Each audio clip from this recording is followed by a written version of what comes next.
Hi YouTube fam, this is part 2, and where we left off was why Barack Obama was a universally attractive man. And there are other examples. Denzel Washington, you could call a universally attractive man. This is a guy that's got his act together, but he's not overly aggressive or hyper masculine or overtly threatening in any way. However, women from all ages, races, and classes, they love him. But why? You know, right? Denzel Washington be a nice guy. Barack Obama, seems to be a nice guy. You never heard him cuss anybody out or punch somebody in the face or call a woman a bitch or a hoe or dog. He doesn't seem to be dogging his wife out. So why are these men universally liked and loved by women of all over the place if women are just attracted to bad boys? Well, they're not. Women, here's a big secret. Women despise bad boys just as much as they despise nice guys. Okay? A lot of women really don't want to be with a bad boy. A lot of women want to be with a universally attractive man. The problem is that there aren't that many of them, and most women have never met one. If you take Barack Obama, you guys say, well, he's the president. Well, let's just say he was a professor at Harvard, right? Or just, some guy. But he was still Barack Obama. He was still the person he is now. Just minus all of the titles and power. He would still have a superior position as far as dealing with women than bad boys and thugs. The guys you guys say you're losing women to. Okay? Women that are with bad boys and thugs will leave their bad boys and thugs to be with him. Because he exhibits the highest trait that a man can exhibit. The highest quality a man can exhibit is authority. Simple as that. So like I said, women equally hate the bad boy and the nice guy. They don't like either one of them. The difference is that the bad boy's traits and his character and his personality are conducive to triggering and activating a woman's emotions.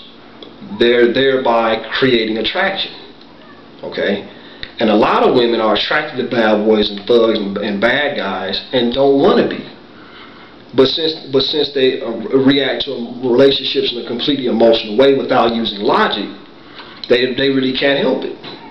They're not thinking logically, well, this guy is bad for me, I need to leave him. They just react completely off of emotions. But at the same time, they hate the guy. They hate that he's late. They hate that they got to give him money all the time. They hate that he's irresponsible. They hate that he embarrasses them in public. They hate that, he cheated on her for the 3rd time. They hate that he goes to the strip club every weekend, spending her money, on another booty shaking in his face. Okay, a lot of women can't stand thugs and bad boys.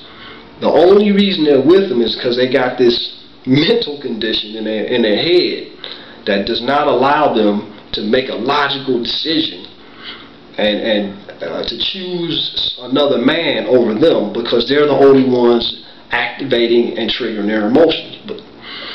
So I explain this stuff in my other videos. Check it out. The universally attractive man, okay, just like the women equally can't stand the nice guy or the bad guy, but they're with the bad guy anyway because he's the only one creating any type of attraction via activating her emotions. Women universally love the universally attractive guy because he displays authority. Now, what is authority? Okay. Well, authority is when you place yourself in a position of being superior to everybody else in whatever you do. Okay. If you're the guy in the room and we're all talking about basketball, and you're the guy in the room that's watched more basketball games and learned more about basketball than everybody else, it makes you the authority on the subject. Everybody else, if we all want to know something, people are normally going to ask and we say, well, look, ask Johnny. He knows more about this than I do. You become the authority out of everybody in the room. So simple as that. Authority has more to do with a man and the traits of wisdom, knowledge, and understanding. Okay, and this is the missing trait that men do not have, especially in America: wisdom, knowledge, and understanding. And this was propagated and explained by King Solomon of Israel in the book of Proverbs and in the book of Ecclesiastes in the Holy Bible.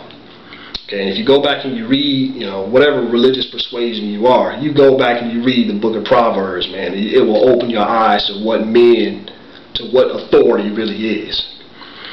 Now here's the thing. Okay, let's just say you got a nice guy and a bad boy and a universally attractive guy that's exhibiting authority. Okay. The universally attractive guy understands that most of these women, about 70% of women, only react to emotions.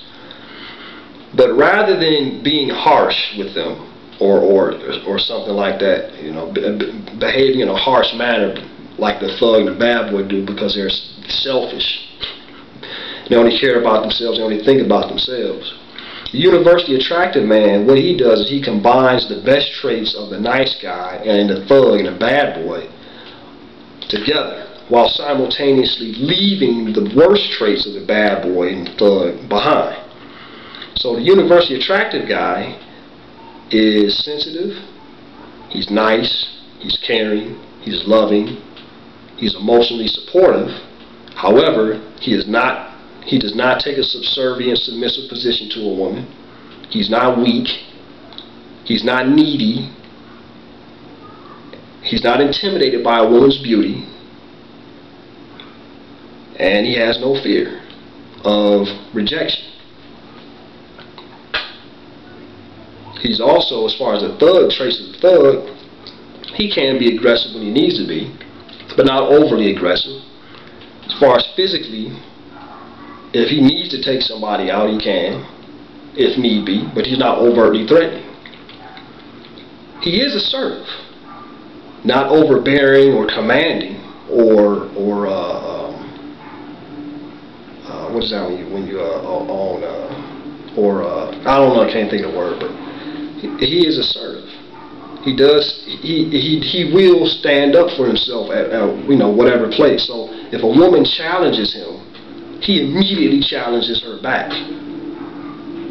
He immediately answers the challenge with strength and with vigor. Also, he's intelligent. He's well read, and he's generally well informed about what's going on around the world.